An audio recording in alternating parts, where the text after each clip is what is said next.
Antônio Resplandes, o evangelista peregrino.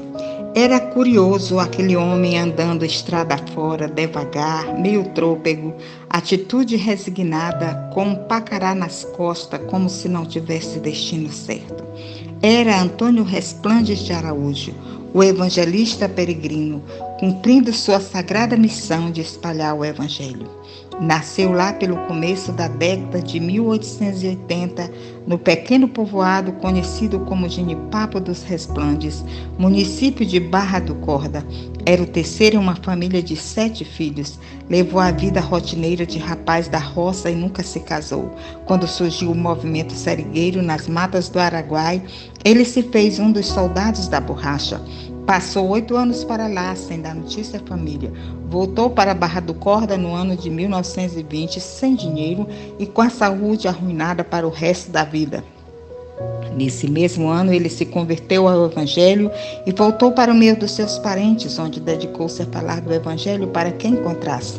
Frequentemente visitava a igreja em Barra do Corda para ter comunhão com os irmãos e receber mais instrução espiritual com o missionário Perry Smith. Antônio Resplandes tinha o coração voltado para evangelizar e, como resultado, as portas iam se abrindo para ele cada dia. Por ocasião da festa espiritual no Centro dos Protestantes, em 1927, recebeu o convite de Joaquim Bina, um crente da congregação de São Domingos, para ir abrir uma escola de primeiras letras ali, porque naquele lugar não havia escola nenhuma. Ele aceitou prontamente o convite porque viu nisso a oportunidade para também evangelizar. E ali passou um ano. Ensinava a crianças e jovens, tomava conta dos trabalhos na congregação e evangelizava as famílias. Em 1928, ele voltou para Barra do Corda, de onde deu novo início a uma verdadeira peregrinação, indo pelos caminhos e atalhos à procura de pessoas com a mensagem do Evangelho. Viajava a pé, trazendo matulão às costas, contendo 1 ou 2 mudas de roupa, uma Bíblia e um livro de hinos. Quando chegava à porta de uma casa na beira do caminho, punha o fardo no chão, batia palmas, chamando "Ô de casa".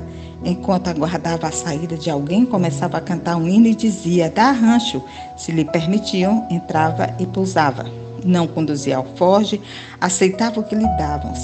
Se não, dormia mesmo com fome. Dessa maneira, Antônio Resplandes semeou o evangelho em muitos lugares pelo interior do Maranhão por muitos anos.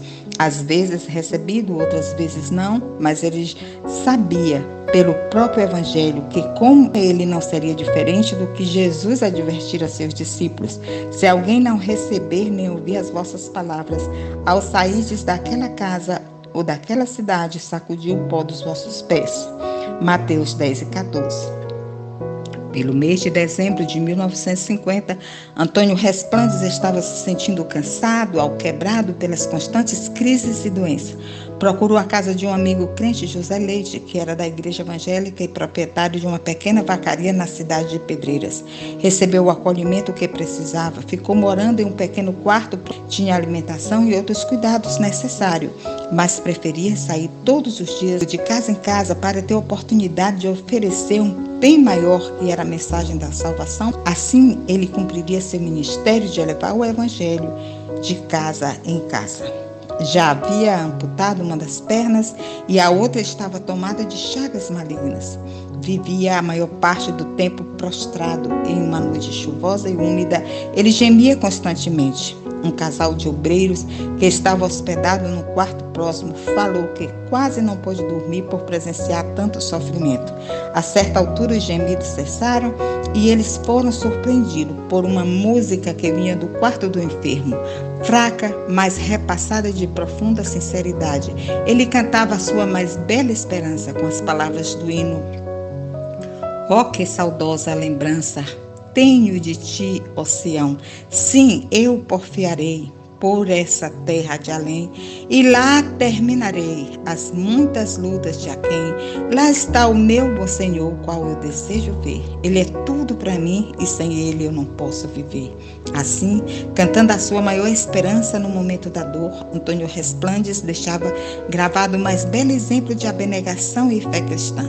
Poucos dias, empreendeu voltar ainda à Barra do Corda para rever os irmãos da igreja, mas não chegou lá.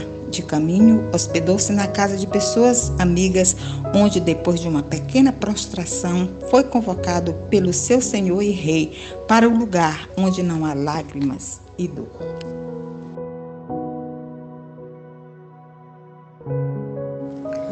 Senhor Deus, nosso Pai, como nós te somos gratos, Senhor, pela vida de tantos pioneiros e desbravadores da nossa história, os quais, em obediência resoluta ao teu ide, não mediram esforços para que o Evangelho fosse ensinado de casa em casa, de povoado em povoado, nas aldeias, nos lugares longínquos e difíceis, para que hoje nós fôssemos o que somos, uma aliança de igrejas cristãs evangélicas comprometidas com a pregação do Evangelho, com a sã doutrina, com a boa música que anuncia e propaga o teu Evangelho. Senhor, vem fortificar as nossas mãos, de todos os obreiros, de todas as educadoras cristãs, os crentes nas igrejas, os líderes, ó Deus, para que sejamos fiéis no repasse do cajado da fé para as futuras gerações, para que elas também tenham compromisso contigo e com o teu reino. Abençoa a nossa AICEB, quando completa 74 anos de organização e 128 anos de história, que possamos continuar progredindo e avançando, cumprindo o nosso dever, até que tu venhas nos buscar. Oramos isso em nome de Jesus. Amém.